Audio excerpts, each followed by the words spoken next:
Welcome to Help I'm a Parent, Christian parenting in the real world. We're so happy that you have invited us to enter into your home, your church, or wherever you may be gathered today. We are delighted that you have joined us on this program as we discuss your God-given role of parenting. We're your hosts, Drs. Claudio and Pamela Consuegra. Together we serve as the directors of family ministries for the North American division of the Seventh-day Adventist Church. We believe that one of the most important roles you will ever play is being a parent. In the midst of a secular society, it's so easy to leave God out of the training of our children. The purpose of this series is to not only put God back into the equation, but to place Him at the very center.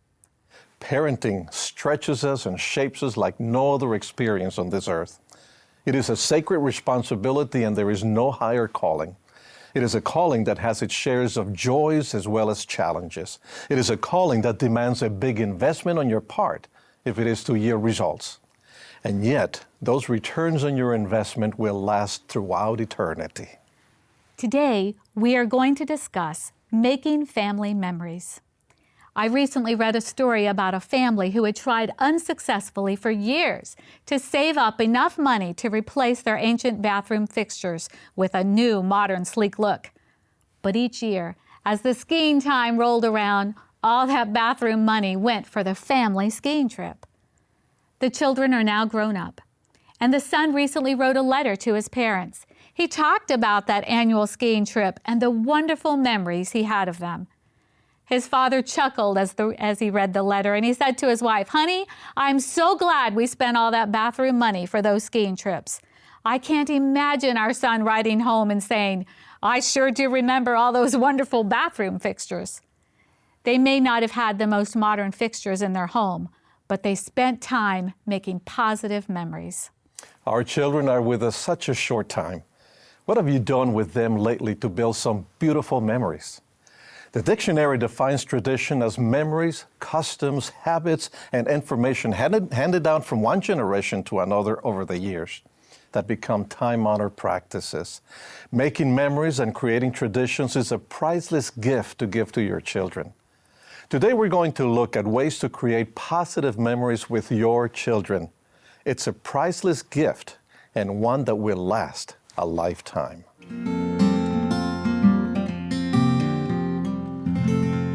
Our special guest today is Dr. Carlton Byrd, Senior Pastor of the Oakwood University Seventh-day Adventist Church on the campus of Oakwood University in Huntsville, Alabama, and the Speaker Director for the Breath of Life television broadcast.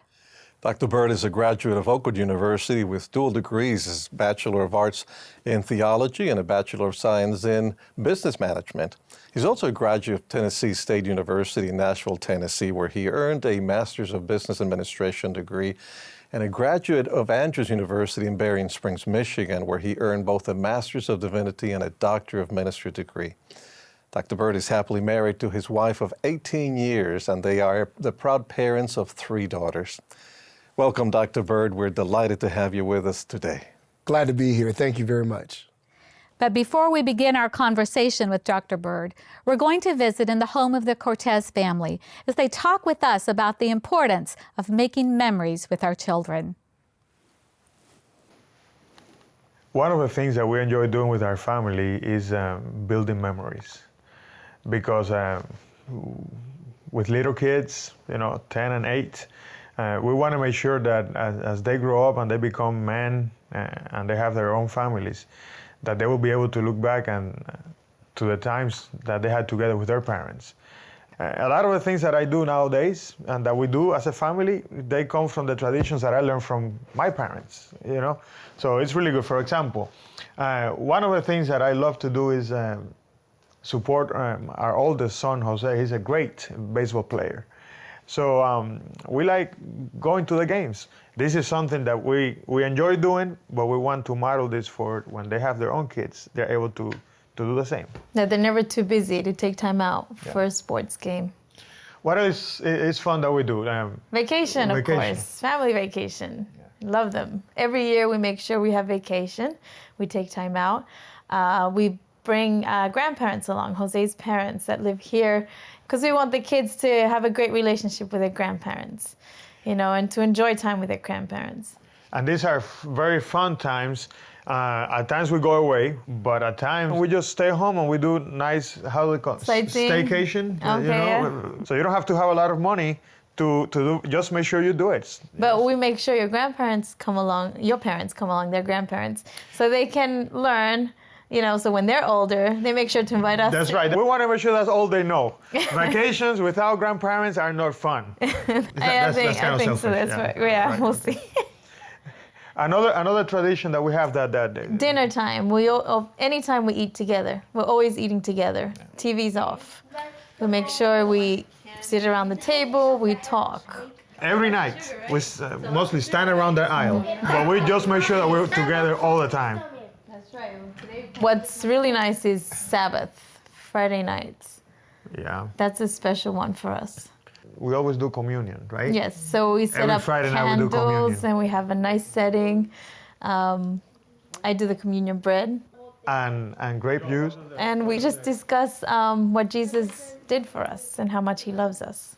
We And want the to kids make lead sure it out. The kids lead it out. they lead so it they out know. because we really want them to know that Jesus loves them no matter what. And then at the end, we always have prayer, but the prayer is a little bit different. We want to make sure that we bless each other. So we go around, and one of the boys puts his hand on my head and blesses me, and then I bless the other one, and the then other they one bless blesses me, you, and we you go bless. around the circle, So it is. We end up with a blessing. We go around and we bless each other in the name of Jesus. These are memories that make a huge difference. Yeah. And that we're hoping that as the kids grow up, and as they become men that are a blessing to not only to our family but to the community and to the world, that they will remember these things.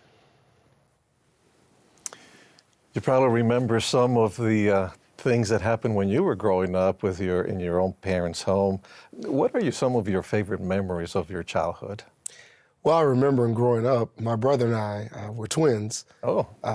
My father was an avid basketball player. Oh. And I would say by the time we got to 6th, 7th, 8th grade, middle school, he would take us 3 nights a week, Sunday, Tuesday, and Thursday, with him to play basketball. Mm-hmm. And those great times, fond memories, playing basketball together with my brother, my father. Ironically, my mother would watch, and our sister, she would play as well. And just great times together to be able to play basketball together. And so with that, I just remember those days so very well. He would put us in leagues, in the city, church leagues, city leagues, and just the camaraderie to be able to play together and talk with one another. It was just great. And now that you have 2 daughters, are you also playing basketball with them? Or? Well, we have 3 daughters, as you know. 3 now, Yes, 3. okay, But that's right. the two older ones, the answer to that is yes. Yeah, yes. We go to the park and we play together, and sure enough, they are in leagues. They play for their school. As well, and so it's a great family pastime.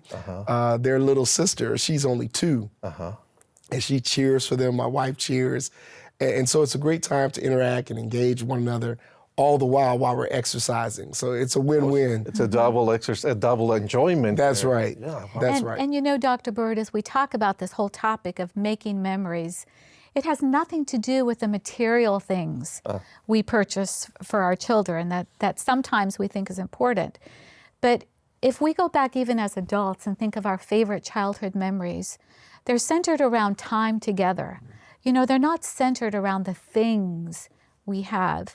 But also, as it comes to this, how important is it to make the spiritual connection with the memories? We saw in the video clip this whole idea of blessing each other, and that's something that they remember. So talk with us a little bit about not just making memories, but making memories that have to do with our faith.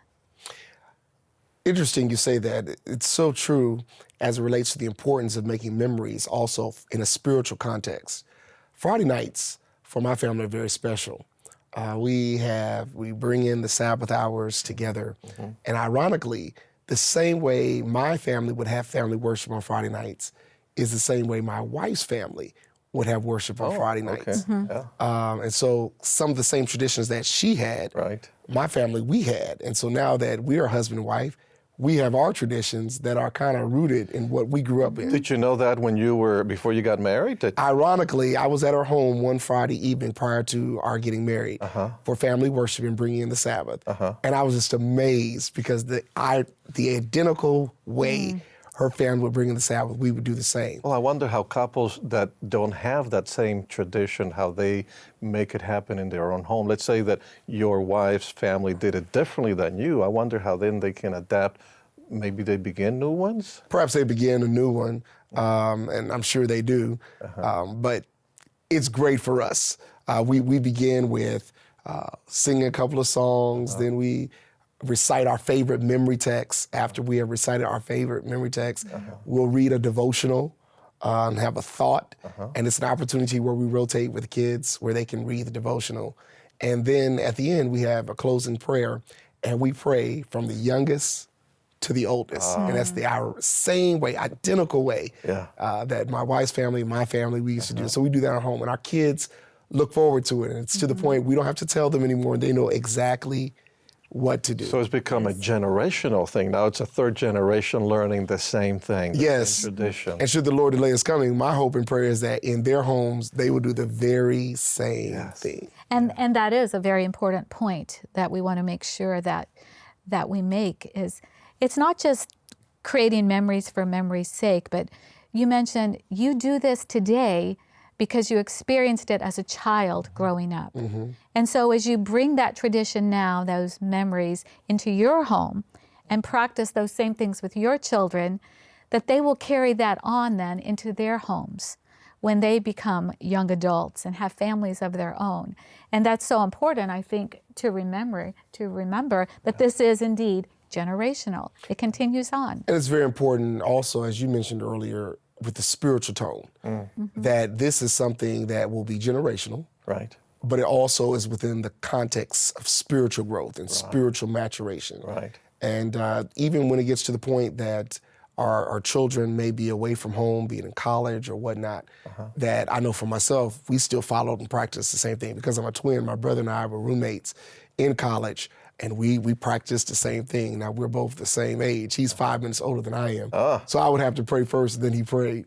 But spiritually, it enables you to grow, and you're able to make memories from a spiritual context as well. Now, in your case, again, it came from your parents, but not all traditions begin with our parents. We can initiate our own traditions. It's interesting that we don't really set out to start a tradition. Correct. Just simply evolve with time. Correct. Can you maybe share with us any that you have started as a family from the time that you got married? Well, for us, starting with family, a tradition we have when we go to Disney World, Okay. and we try to systematically go, we make sure that it's our last visit. My daughter said, "Dad, it's a tradition. We have to do it." And we get to the end day of the night when they have the nice parade at Disney World. Okay. And we always have to make sure that we have the funnel cake. Oh, yes. And they look forward to it. Yes. The powdered sugar. Yes, it's good. And ironically, our last visit, which was very recent, my wife went and reviewed Facebook history or whatnot, and 6 years to the day, we were at Disney World, and she took a picture of the girls. The same place. Eating funnel cake. And so that has been a tradition we've established, that anytime we go there, which is quite a bit, that we have the funnel cake together. But I never thought how important that was to our daughters. Right. That to go there and then to have the funnel cake is a great pastime. Something as small as a funnel cake That's it. becomes a tradition and a treasured family memory that through the years, they'll look of all these pictures of them with the funnel cake with Dad, and they will remember Because the time what it comes down to is not the funnel cake, it's that you enjoyed it together as a family. Correct. And that really is what matters. That's what traditions, valuable traditions really are all about. Correct. Is it good to be strict about it? You know, we've always gone there, so we're going to keep going there whether you like it or not. I don't think that's necessarily the case or should be the case at all times. I'm pretty sure things will change. It may not be Disney World, maybe somewhere else. But I think it's the importance of family vacation, that this is time specifically set aside for family. With my schedule It's very difficult because it's very demanding. Yes. And I think that our girls, they really, really appreciate the specific intentional time that we can have together as a family. So it may not be Disney, it may be somewhere else. Right. Now, if it is somewhere else, we may still have to do the funnel cake. But I think the main thing is spending that quality time where they feel and they know that they're special. Now, you mentioned your travel schedule and your busy schedule. Yes. So you probably are away from home a lot of the time. Correct. So how do you maintain those traditions, that family continuity when you're away? So with my travel schedule with the ministry, we try to make it that every trip during the summer, the girls are able to accompany us. So with my wife and I, with our being gone, we try to make sure during the summer that they're there. And you can't do it during the school year. Correct. obviously. Yeah. And it has proven to be a great thing. They've been able to visit and travel and go places that have broadened them, exposed them. Again, Opens we're their making mind to memories. differences, yeah. We're making memories as it relates to the trip and what took place and what transpired. Yeah. And so during the summers, we try to make sure that we are all together with all the trips. Another thing, during the school year, I make it a point that every day I'm in town, when I'm driving into work, that I drive them to school. And so we're about 30 minutes from the elementary school and where I pastor the Oakwood Church. It's all on the same campus. I value that, 30 minutes where we're able to spend together just talking. Even that short period of Right. time. Thank you so much. We're going to come back in a minute because we want to continue the conversation with Dr. Byrd about building family memories, those memories that are special to our families. Come back.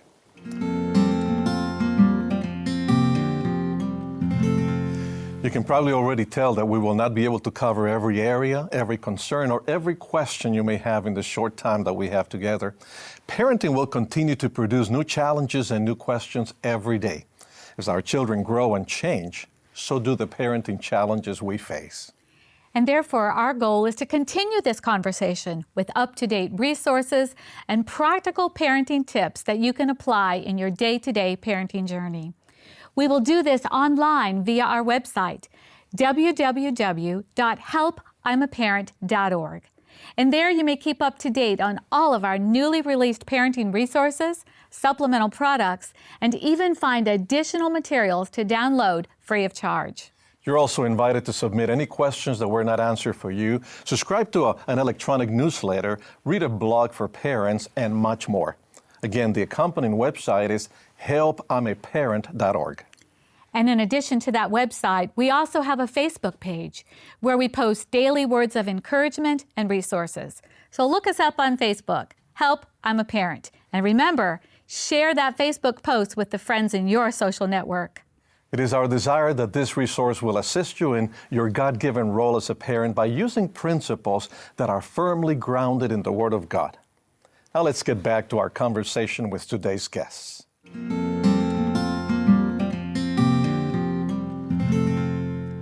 Welcome back to our conversation with Dr. Byrd. Before the break, we were talking about making memories in regards to vacations or going to Disney World or trips. But what about on a day-to-day basis? You know, we're so busy. There's work, there's school. What about the instances around just your everyday life in your home that you can make memories? As I shared earlier before the break, I spoke of the time I spend with our daughters on the way to school, taking them, and that allows for time for dialogue and conversation. Also, big in our home is the dinner meal. Yes.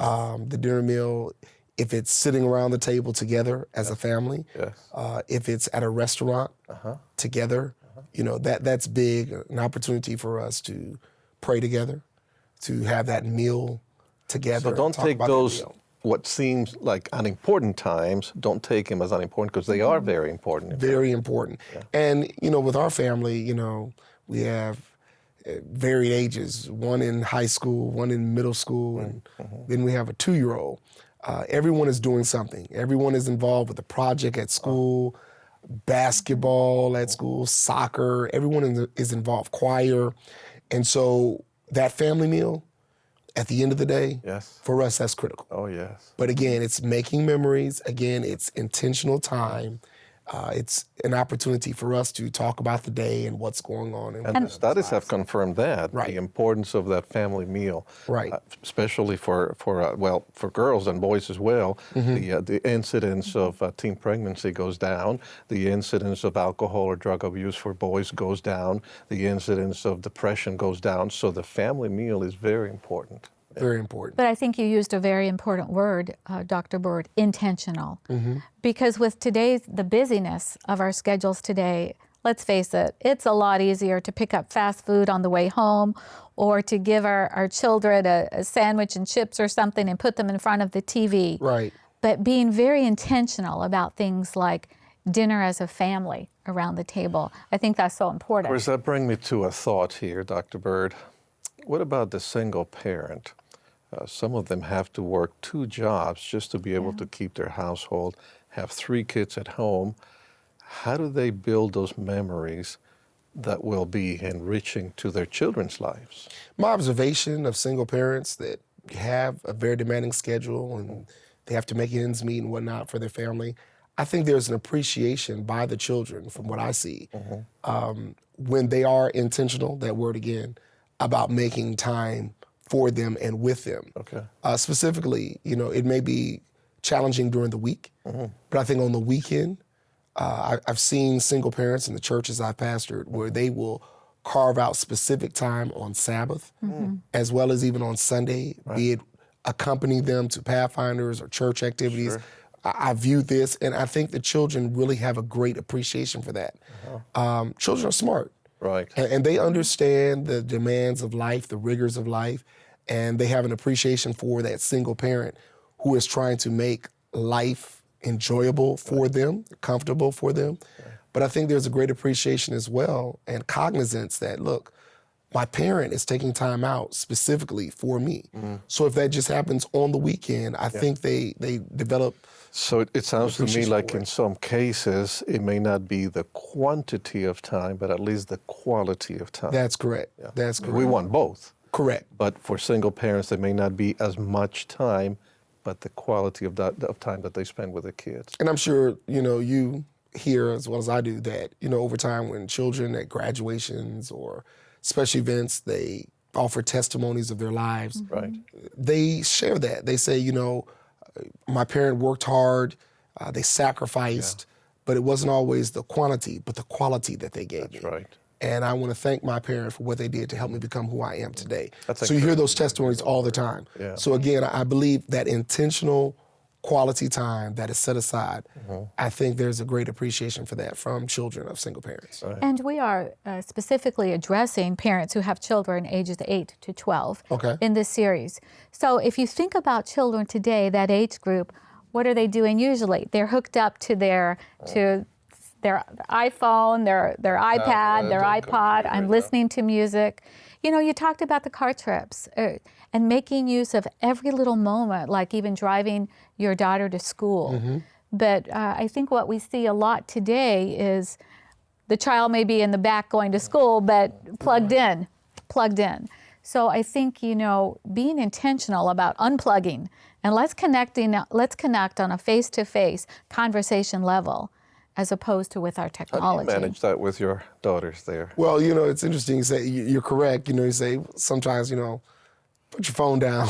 Right. Put the iPhone down. Put the iPad down. Let's talk. Yeah. And in fact, in the car, sometimes road trips, if I have a preaching assignment, let's say 2-3 hours away, we'll take a road trip. Yeah. And in the road trip, it's fun. And we'll play games together. I grew up back in my day, of course, we didn't have iPhones like we have them now and iPads and whatnot.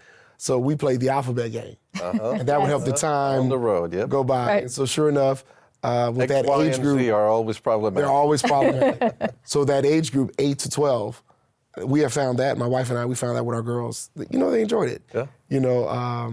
Let's alphabet game. Another game we play in the car, I Spy. Yes. I spy, I'm seeing this, and we try to guess. Yes. But again, it promotes interaction and promotes engagement without all the distractions of life. And so we enjoy it. Also in the car, this time, we'll put a CD and we'll sing a song. Oh, yes. And we'll all sing together. Right. And I'll tease them, you're not singing this part right. You're not doing this note right.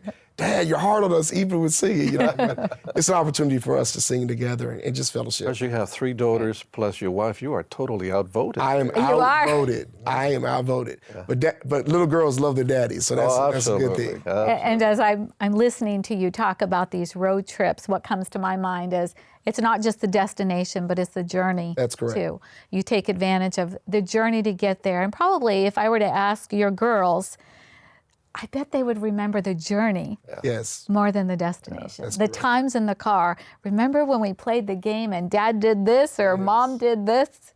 You know, and they'd laugh probably. Another challenging situation we find sometimes nowadays is grandparents raising their grandchildren. Mm-hmm. It's challenging for a single parent. Now we have the other end of the spectrum, which is the older parents trying to raise little ones. It's almost as if a generation has been skipped. How can those grandparents build memories for the grandchildren? I think similarly, they can do some things that are done just with parents who are younger, who have children. I think it's important for them to also intentionally make effort to spend time. I think it's important. One good thing I would say, if you're a grandparent and you're raising your grandson or your granddaughter, it keeps you fresh. It keeps you relevant to today's times. And I think wisdom, experience, particularly stories that can be shared with grandchildren from the grandparents, I think are very, very profitable, always beneficial. trying to maintain that balance and respect for their own children. You don't want to get involved in your children's parenting style. Correct. But it doesn't mean that you can't express that love and, again, pass on traditions even from their own parents and on down. Correct. And I think with grandparents, I think of my own experience, they have that uncanny ability to be able to discipline in a way that is so accepting from the child, from the grandchild. You know, they just, comes to my grandma, comes to my grandpa, and let's, you know, they begin to rub that back, and they say, they don't even realize they're being disciplined or corrected. And so that, I know for me, was a blessing. And I can see that even with my own children, with my parents, as well as my wife's parents, they just have a special way of doing that. And I say to myself, and I say to my parents and my in-laws, I say all the time, now you all would have disciplined us much harder than you're doing today. What is it about grandkids? And they just smile, but yet they're able to still get the desired result from the grandchild. I think that's very, very beneficial and profitable. What would you say in about 2 seconds to a parent to transmit those memories to their children? Life is short. They grow up fast. Take the time and be intentional to make memories with your child. Yes. Dr. Byrd, thank you so much for being with us. It's been a pleasure just to know more about you and your experience with your daughters, and for your great advice to parents. We really appreciate you being here. Thank you. The privilege has been mine. We want to thank you for joining us as we explore this topic of making positive memories in our family. Now it is time for you to open your parenting manual that accompanies this resource. Read the material over and discuss any thoughts or questions that come to mind with your group members. To help you get started, we have included some discussion questions and group activities. We also want to remind you to visit our parenting website, www.helpimaparent.org, and there you will find many additional resources and materials. As much as you love your children, God loves them even more. He has appointed you as their steward, their caretaker during their lives on earth. More important, He has entrusted you with the task of preparing them for their forever home in heaven with Him. God never said that parenting would be easy, but He did say that He would never leave us or forsake us. The Creator, who knit our children together in the womb and has numbered the very hairs of our heads, holds the blueprint for their lives. Claim His promise and invite Him to co-parent with you. It's been our privilege to have you join us over these 10 sessions. God has called you to partner with Him in parenting your child. Claim His promises, hold on to His hand, and continue to make positive memories. Material gifts that we give our children will soon be gone, but memories will last a lifetime. May Jesus be the center of your homes, and may He richly bless you and your family today.